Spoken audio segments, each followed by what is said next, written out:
¿Dónde está la biblioteca? Me llamo T-Bone, la araña discoteca. Discoteca, muñeca, la biblioteca. Es un bigote grande, pero manteca. Manteca, bigote, gigante, pequeño. Cabeza es nieve, cerveza es bueno. Buenos días, me gustas papas frías. Bigote de la cabra, de Cameron Díaz. Yeah, boy. Yeah. What? It's 2009. Word. Howdy, Roundabout folks, and welcome to our community table read. If you don't know what community is, then number one, what are you doing here? And then number two, stop watching this video and go watch Community. Personally, this is one of my favorite shows, and I know that for a lot of people here, this is also their favorite show.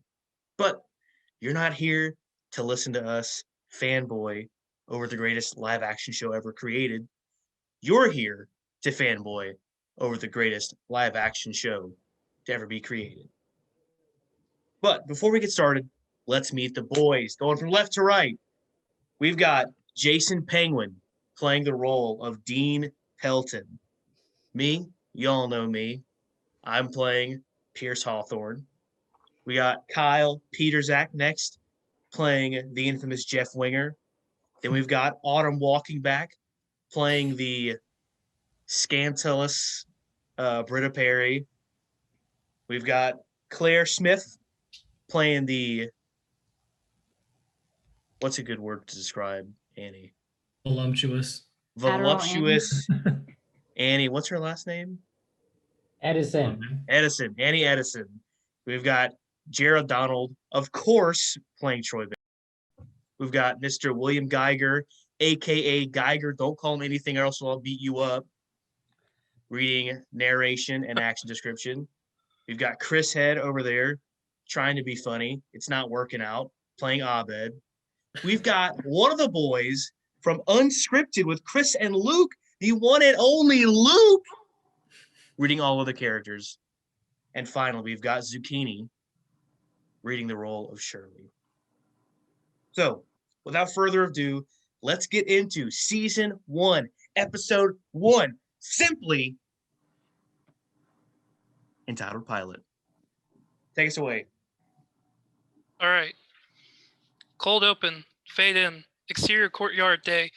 The campus of a large but humble community college a few miles from your home. Cambridge bells chime. Actually, the bells are playing on an old boombox, which is now stopped by Dean Pelton, 40s, rotund, who is holding a microphone hooked up to it. He is on a small stage at the front of the courtyard. He starts to speak into the microphone, realizes it's not working, and fiddles with the boombox switches. He begins to speak, but a Busta Rhymes CD starts playing instead. Yo, I'm high as hell right now, and I'm about to bust your ass open. But first... Pelton, apparently humorless man, frantically figures out how to stop the CD, then addresses the students. Morning. Many of you are halfway through your first week here at Greendale, and as Dean, I thought I would share a word of inspiration. Pelton reads from a small stack of index cards.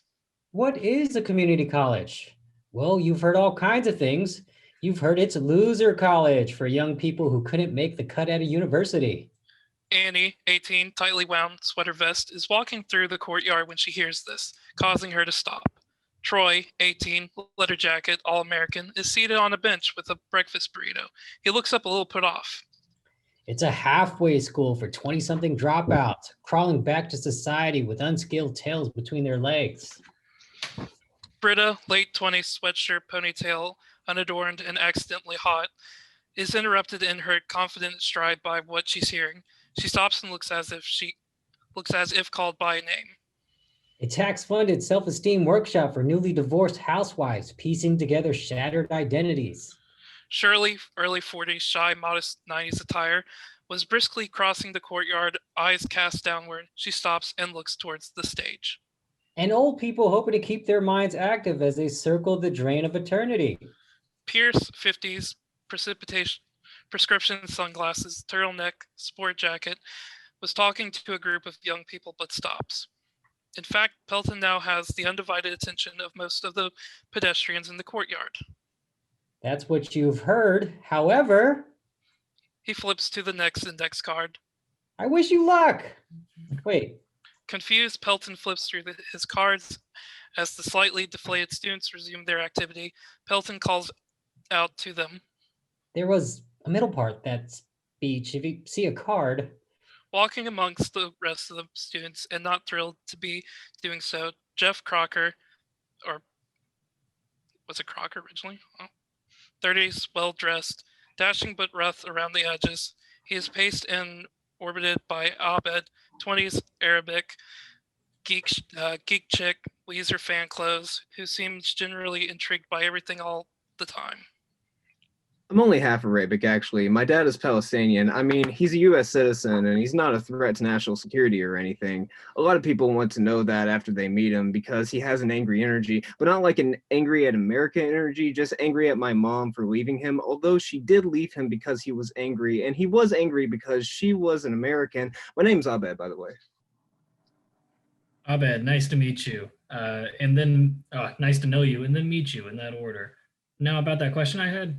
Oh, 5 after 11, when you asked. Thanks. I'll talk to you in a few months, if that's cool. Oh, few months. Okay. Abed starts to walk away, but Jeff puts a hand on his shoulder. Hey, let me ask you. Jeff pulls Abed closer and indicates someone in the distance. It's Britta, heading into the cafeteria. The hot girl from Spanish class. What's her deal? I can't find a road in there. Well, I've only talked to her once while she was borrowing a pencil, but her name's Britta. She's 28, birthday in October. She has 2 older brothers, and one of them works with children who have a disorder I might want to look up. Oh, and she thinks she's going to flunk tomorrow's quiz, so she really needs to focus, and she's sorry if that makes her seem cold. Abed, I see your value now. That's the nicest thing anyone's ever said to me. Cut to interior cafeteria. Britta moves down a food line, assembling her meal from bins of saran-wrapped items. Jeff gets in line next to her. Oh, hey, Spanish. Yeah, just don't hit on me, okay? Whoa. And as you walk away, don't call me a lesbian or say, don't flatter yourself. Anything I should do? You should not hit on me. Listen, I just wanted to let you know about my Spanish study group. The guy that spent today's class playing Bejeweled on his iPhone has a study group? Am I allowed to sign up twice? I'm taking that class for an easy credit. I actually tutor Spanish. She turns to him on the hook, but suspicious. Say that in Spanish. Now. Jeff sighs, shouldering her cynicism with grace, and uses gestures to indicate his mind, school, and language. Duermo tarde, español, una hora más, no rea mi cuche. Subtitles. I sleep late Spanish, 1 more hour, do not scratch my car. She squints, then surrenders. I really need help with Spanish. I was willing to bet. I'm Jeff. The group meets in the library at 6. I'll be there. I'm Britta. Thank you so much. This is great. Britta finishes paying for her food and walks away. Jeff turns to the elderly black woman at the cash register. Technically, I am in college, so it's okay to use a college move, right? Huh? Sorry, I was raised on TV. I think every black woman has over 50 in the Cosmic Mentor with free advice. How about for $2.25 you can have your damn tacos? Yes, ma'am. Jeff gets out his wallet, fade out. All right. Act 1, fade in. Interior science buildings, Duncan's office. Psychology professor Duncan, 30s, low caliber hippie, is working at his desk in a small office lined with plants, books, and weird art. Jeff appears in his doorway. You're a hard man to reach, Professor. Duncan takes a moment to place the face. Jeff Crocker, attorney at law. He stands and shakes Jeff's hand. You remember. How could I forget? I still can't figure out how you got the jury to connect September 11th with my DUI, let alone why it helped. 2002 was a simpler time. What's my lawyer doing on campus? I'm a student. That can't be an inspiring journey. Duncan goes to a dorm-sized fridge and grabs 2 beers. Those Ivy League twits on the state bar had me under microscope since I started. They've suddenly decided that even though I have a law degree, my college degree isn't legitimate. Duncan hands Jeff one of the beers. I thought you had a bachelor's from Columbia. and now I have to get one from America. They must have noticed the eagle and the seal was holding coffee branches. I'm dead in the water until I replace that degree. If you're in my class, I hope you're not going to ask for special treatment. Professor, please. I do have rules. I would never take psychology. It's boring. But I was hoping that as a teacher, you could get me all the quizzes, tests, and exam for all the classes that I'm taking this semester. Jeff places a sheet of paper on Duncan's desk. Jeff, you just defined cheating. Not only is it illegal, it's unethical. He takes a beer. Oh, sorry. He takes a drink of his own beer. Well, laws are tools. We reshape them to suit the job. And you seem less concerned with ethics today. I convinced 12 of your peers that you did a U-turn on a freeway and tried to order chalupas from an emergency call box. Your only real crime was being an American. You're saying I owe you. I'm not saying that. I'm giving you pieces of a puzzle, which, when you put together, form a picture of you owing me. Duncan gets somber. He surrenders. I'll look into it. Jeff heads for the door. I'll be in the library at 6, but by 6:20, my fake study group will have not shown up, and I'll have to take a very hot girl to dinner.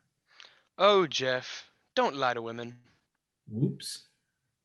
Cut to interior library study room. Jeff is seated at a big table reading a Spanish textbook. Bienvenido. Bienvenido. Britta walks in. He smiles. Bienvenido. Have a seat. Jeff puts a notepad in front of her while she gets settled at the room's large table. You can put your contact info on here. I'm guessing the group is running a little late, but we can get acquainted.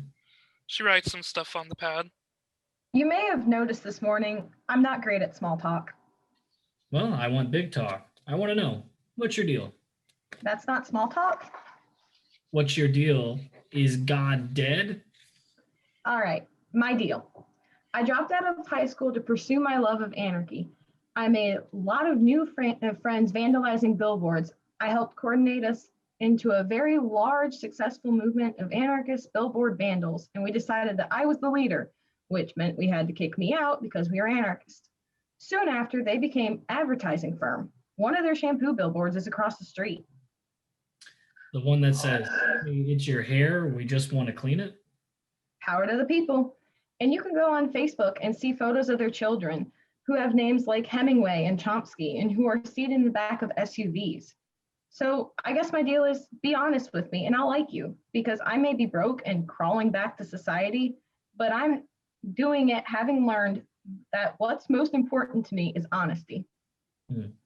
Good thing to learn. What's most important to you? I would say honesty, because I would say anything to get what I want, and I want you to like me. Very honest answer. So you get your wish. I like you fine. Jeff blinks. Oh, Yeah, see how easy? that's it, huh? No Looney Tunes character tattooed on your hip I have to pretend to love? Not me. Buy me dinner, don't lie to me, and we'll be in bed before midnight. The two of them chuckle at her joke. Oh, all kidding aside, if you're hungry. Abed enters. Britta looks as though she was expecting him. Abed's in the house. Woo! Woo, Abed. Also, why? Britta invited me. Is that cool? I can't think of a single logical reason why not. Have a seat and put your contact info here. Abed sits down to write on the notepad. Cool. Hey, this is kind of like Breakfast Club, huh? We're in a library.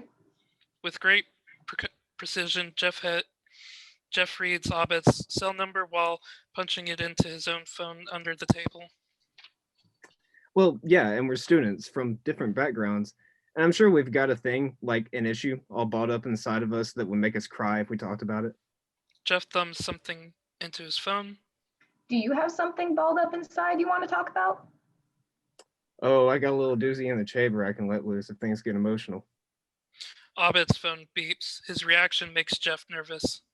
Whoa, text message. Let's give this bad boy a read. Abed picks up his phone. I'm sure it's personal. No, I don't know this person. Say you have to pee. I need to talk to you. Jeff pretends to dig- digests along with the other two, all of them exchanging confused looks. Say you have to pee? Weird. Yeah, creepy. Professor Duncan ducks his head into the room, sees Jeff, then sees the others. Jeffrey, a quick word about psychology? I'll be right back. When it's about psychology, it's urgent. Jeff heads for the door. What if the group shows up? They'll know what to do.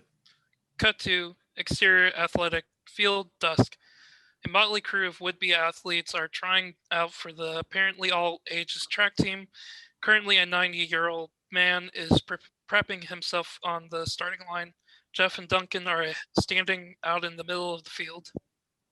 I could get fired for having this conversation, so act like you're watching the athletic proceedings. You couldn't stop me from watching. There is a man trying out for your track team that is older than the game of poker. And he's kind of trucking. Suppose I did feel indebted to you, Jeff. And suppose I said it was possible to get you these answers. I'd say go for it. And for future reference, you can ask me stuff like that way closer to whenever we're originally standing. I'm asking if you understand the difference between right and wrong. I understand that right and wrong are slippery slopes that end with presidents who don't believe dinosaurs existed. And I've understood since I was a kid that if I talked long enough, I could make anything true. So either I'm God or truth is relative. And in either case, booyah. Interesting. The average person has a harder time saying booyah to moral relativism.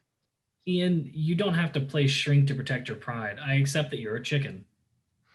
Are you trying to use reverse psychology on a psychologist? I'm just using normal psychology on a pussy. You can't talk to me that way. A 6-year-old girl could talk to you that way. Because it would be adorable. No, because you're a 5-year-old girl and there's a pecking order. Fine, I'll do it. Gentlemen. Coach Bartell, stocky 40s, is approaching their exchange. This is an athletic field, not a rehearsal or Glengarry Glen Ross. And I should know because I run both the sports and the theater department. Take it elsewhere. Jeff and Duncan start walking off the field together. Coach Bartell calls after them. Either you guys play football. It's looking that bad this year. Cut to interior library study room. Jeff enters, feigning disappointment. Well, I just found out that the rest of the group... Britta is not at the table, but Abed is, along with 4 new students, Pierce, Shirley, Troy, and Annie. They look at him. Is here. Britta's in the bathroom, I think.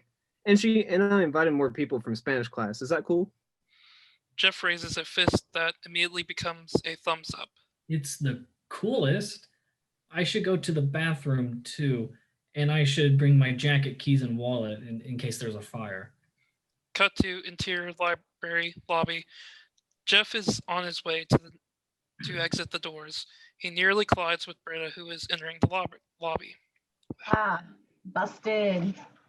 I barely smoke, but that group is getting big, made me skittish. I started craving a grit.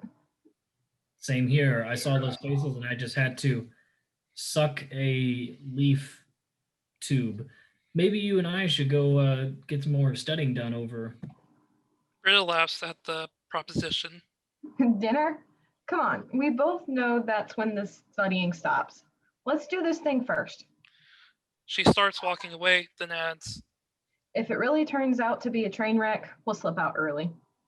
She walks away. Jeff mulls this over. Oh, I can do a train wreck. What a tangled web we weave. Jeff is startled to see the old black woman from the cafeteria next to him in the lobby. She's placing books on a cart, unloading the overnight return bin. Don't you work in the cafeteria? I have many jobs in many places. Jeff's jaw drops. She rolls her eyes at him. I'm not magical. I'm underpaid. You racist jackass. Sorry. Jeff heads back to the study room, ready for action. Fade out. Act 2, fade in. Interior study room. Jeff settles into his chair at the head of the table. He looks around the room. There's Britta, there's Abed, there's Annie, the type 18, Troy, the meathead jockey, Shirley, the closed-up ex-housewife, and Pierce, the weird old man with neatly brushed gray hair and some kind of stone around his neck he must have bought at a tarot card store. All right, look at this crew, all ready to study all night. Everyone concurs. But who studies with strangers, right? We're all in the same class and we don't even know each other. My name is Jeff. Pierce speaks. He talks kind of like George Takei. Jeff, it's my pleasure. My name is Pierce Hawthorne. And yes, that is Hawthorne, as in Hawthorne Wipes, the award-winning voice talent. I was just going to ask. I'm also a Rotarian and no stranger to public speaking, so maybe I should make the introductions. You already know Brittles. Britta. My apology, Britta. You also know Abed. Abed, the Arab. Is that inappropriate? Sure. We've got Roy. Roy the Wonder Boy. I'll call him. Wait. You are correct. And little Princess Elizabeth. Annie. Very sorry. And finally, this beautiful creature's name is Shirley. Is that even close? Shirley nods. One does not forget Shirley. She is a very, very fascinating, very gorgeous young woman. Shirley does not appear to enjoy the flattery. Jeff makes a mental note. Annie speaks up. I'd like to know why I had to find out about this group on accident. Oh, this is getting way more like Breakfast Club now. We should get started studying. Jeff goes into action, seeing an opening for his crowbar. You know, I've been part of a lot of study groups that fell apart because of unaddressed tension. Shouldn't someone address Annie's concern? Did we not invite her? Well, Annie, sweetie, I guess it didn't occur to anyone. That's strange, because I remember the first day of class, I asked if anyone was interested in starting a Spanish study group and passed around a sign-up sheet, and when it came back, all that was on it was the drawing of a unicorn with a wiener instead of a horn, a guitar for a wiener, and a dog emerging from its rear. That was a cat, and he was going in. What? Everyone added something. Yes, and then gathered behind my back for a study group. Pumpkin, it's not behind your back. We just didn't think about you. Can we stop with the pumpkins and the sweeties? Being younger doesn't make me inferior. If anything, your age indicates you've made bad life decisions. Shirley has a response to that. No, I don't. The entire room encourages her to respond. Well, I'm sure I've made bad life decisions. I decided to spend 20 years raising children and cleaning up after a man who ran out the door 10 minutes after winning $2.7 in a radio contest. That was a bad decision. And maybe Annie's decisions will be better. And I think she should decide whether she wants to be considered a child or an adult, because a child gets pity, but not respect. And adults can get respect, but they can also get grabbed by their hair and have their faces put through jukeboxes. Seriously. Britta quickly composes herself. Annie pouts. Shirley regains her shyness. Pierce gives her head a supportive stroke, causing her to wince. Jeff points a pen at Pierce, shifting to what he hopes is even more fertile ground for sowing discontent. Pierce, let's discuss this creepiness. I beg your pardon? Are you unaware Shirley finds your advances inappropriate? What advances? You have been sexually harassing me since the first day of class. Sexually harassing? That doesn't make sense. Why would I harass someone that turns me on? Saying she turns you on is the harassment, buddy. Pierce slams the table with his fist.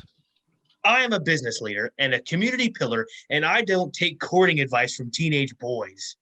Well, this teenage boy is a quarterback and a prom king, so maybe you should. You're not prom king anymore, Troy. This isn't Greendale High. How did you know I went there? Because you're wearing your stupid leather jacket, and more importantly, I sat behind you in algebra. Wait, are you the girl that got hooked on pills and dropped out? You're little Annie Adderall. And you're a stupid jock that lost his scholarship because he celebrated getting it with a keg stand and dislocated both shoulders. I'm ready. I'm ready. Everyone looks at Abed. I bought one of those big binders to store my DVDs in, and I left it in the sun and the plastic sleeves smell to the discs, and they're all unplayable and it's my fault. Abed starts sobbing real tears. Everyone watches confused. That's your Breakfast Club doozy? I love cinema. Jeff's phone rings. He answers. Hello? A very low voice from the other end. It's Professor Duncan. Come to the parking lot now. What's wrong with your voice? I'm disguising it. Okay, I'll be right there. Jeff hangs up. Now where are you going? It's an emergency. You guys need to hash this stuff out anyways, because we can't study with all this stuff seething under the surface. I just hope at least one of you is here when I get back. Cut to exterior parking lot night. Jeff enters the parking lot looking around. Hello, Jeff. Duncan emerges from between two cars, holding a large, thick envelope. Every answer to every test in your curriculum this semester. You are the best. Jeff reaches for the package. Duncan withholds it.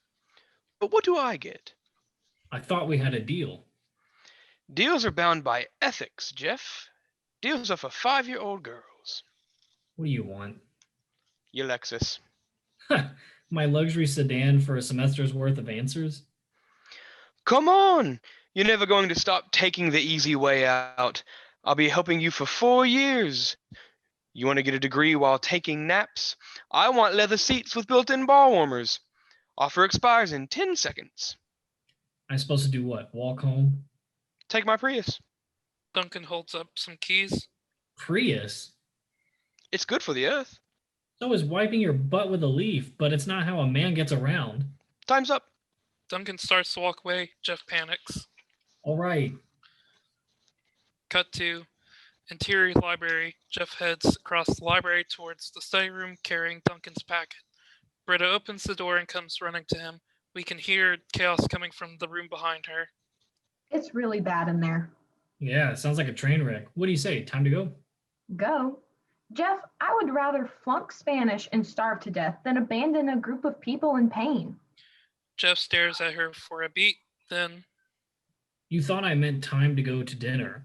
I meant time to go give these people the healing they need.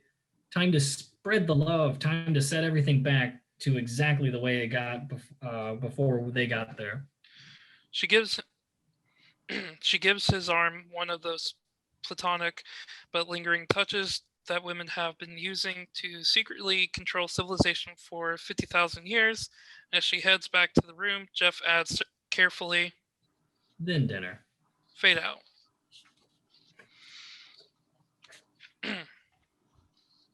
Act 3, fade in, interior study room.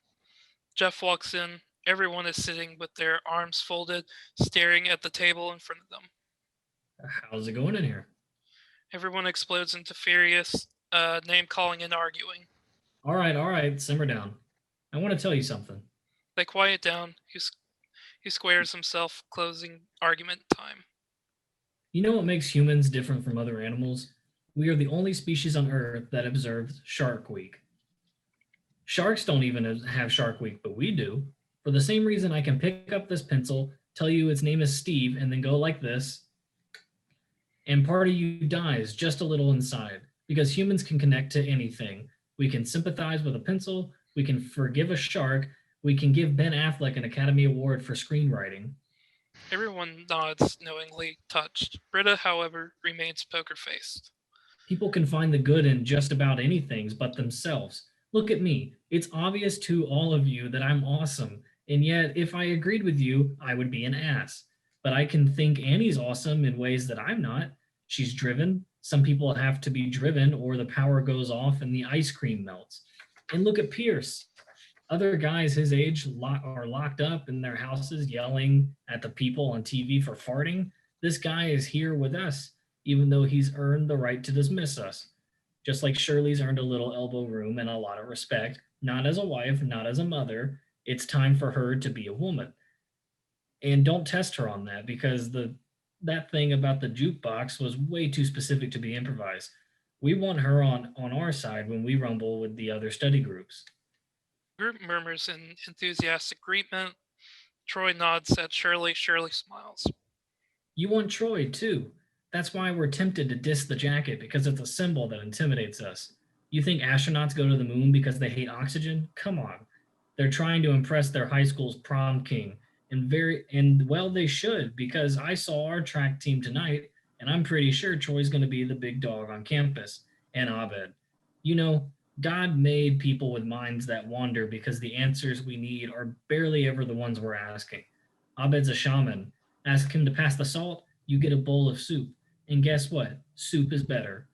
Abed is better. You're all better than you think you are. You're just not designed to believe it when you hear it from yourself. So everybody, do me a favor, look to the person on your left. Everybody does it. I want you to extend to that person the same compassion you expend to sharks, pencils, and Ben Affleck. I want you to say to that person, I forgive you. Go ahead. Everyone says, I forgive you. Now look at me. Everyone looks at Jeff. You just stopped being a study group. You have now become something unstoppable.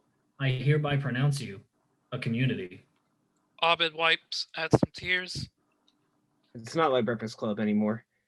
Now it's like Stripes or Meatballs, anything with Bill Murray, really. I agree with Abed that tonight has been very special. Too special for Spanish, really. And I think that, like the Breakfast Club, we ought to disband and reflect. Jeff looks at Britta and nods his head slightly toward the door like, let's go. Britta looks at Jeff. She looks around the room at all the mesmerized faces. Finally, she announces her decision while watching Jeff carefully. Actually, now that we're unstoppable, it'll probably take no time at all to prepare for this quiz, right? Everyone agrees with that. They're very excited about studying now. Jeff goes to plan C. I have a surprise for you guys. We don't need to study. I have all the tests and answers for the semester. Jeff shows the packet he got from Duncan. So, all done. Everyone at the table is a bit taken aback. Britta narrows her eyes on him. Pierce puzzles through this. Well, Jeff, now why in hell's bells would you want to enroll in a community college to cheat? I didn't want to enroll here, Pierce. I have to be here. I'm a lawyer. I mean, I was a lawyer, and I'd like to get back to being one as soon as possible. A lawyer? Then why have a study group? I don't have a study group. You people just showed up. Britta explains something to everyone she's been putting together for a while. It was all to get in my pants. Why can't you see that for the compliment that it is? What about the look left speech? Was that real? I learned it at tennis camp when I was 7. Everyone is dismayed and disappointed. I just added the Ben Affleck references. Jeff, you had me at, I'm a lawyer.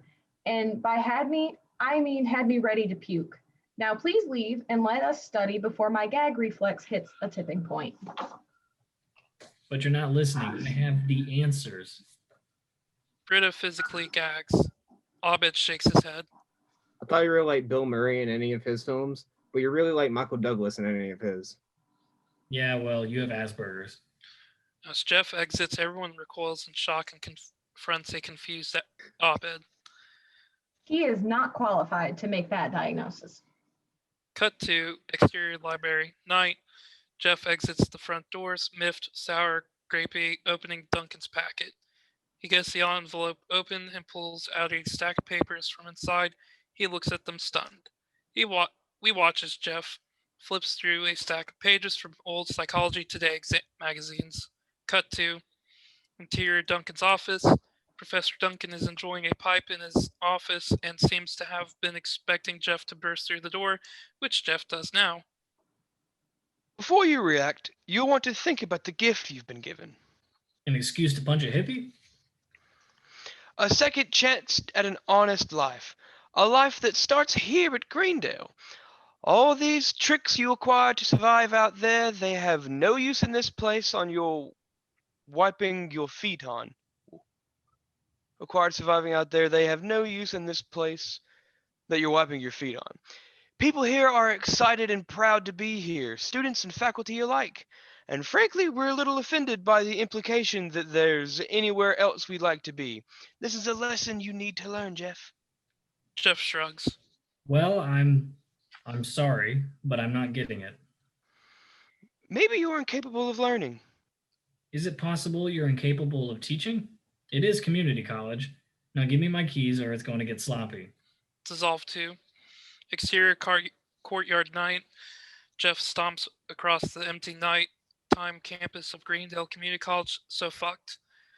He sees the old black woman sitting on one of the benches that is just outside the library entrance.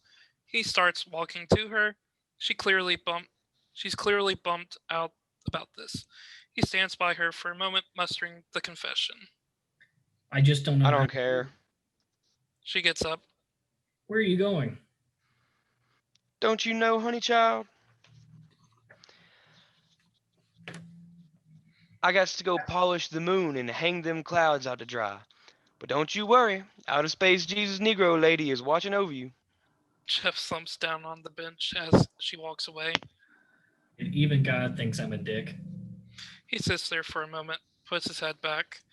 Pierce emerges from the library's front doors. He sees Jeff and pauses to take in the night's air. Boy, there is autumn. And then there is just fall. Yeah, you may have purchased a knockoff calendar. You said some nice things in there about me up there, Jeffrey. Pierce sits on another bench across from him. And I do admit, I've got things to learn about the ladies.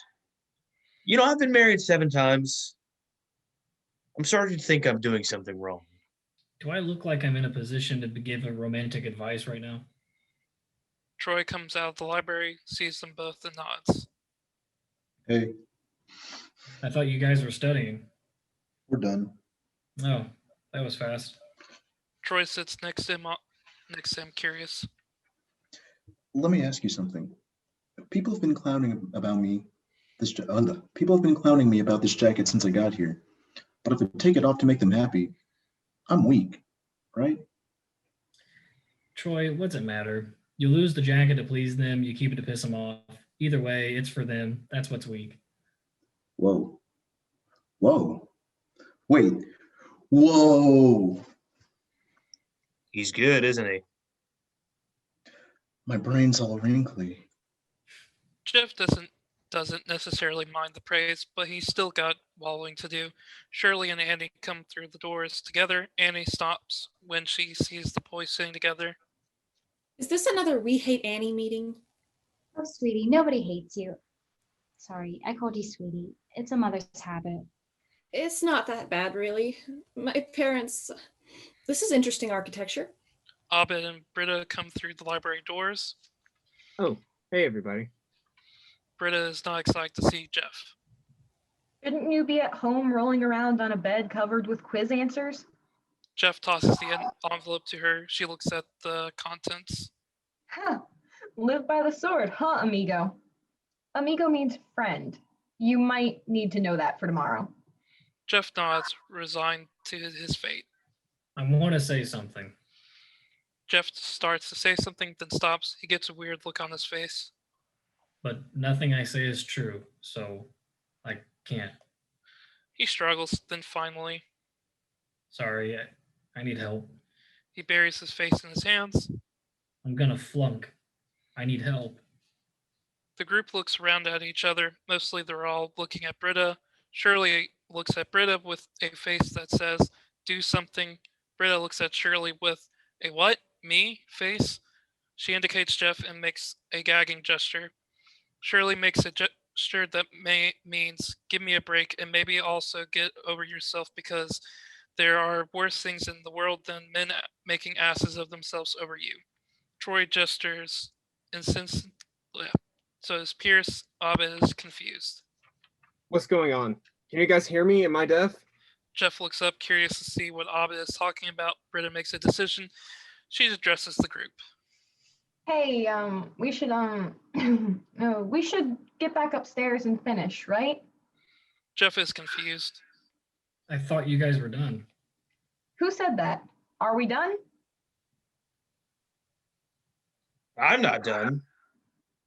Everyone agrees they're not done. Abba is more confused. Well, let's go. Jeff, you coming? Jeff is taken aback by the offer. Are you serious? I can study with you guys? If you want. I don't care. Jeff stands up, recovering from his depression. That's the nicest thing anyone's ever said to me. The group heads back for the library entrance as we pull back in a crane shot that, like this campus, packs a lot of emotional punch for a reasonable price. Fade out. All right. Great job, everybody. As you can see, the pilot episode is a bit different from what actually happened in the show because, well, it's a pilot. I hope all of you guys enjoyed watching this. I know we had a lot of fun. It's interesting reading the script versus watching the show for sure. But like I said, all the links for Unscripted will be in the description. I'll link our colleagues' channels over here: Kyle, Autumn, Jared, Chris, Geiger, all of them. Jason Penguin, he's just engaged to HBO Max girl. We don't really care about him. So with that, I'll leave y'all. Stout and sauerkraut. It's time to dream.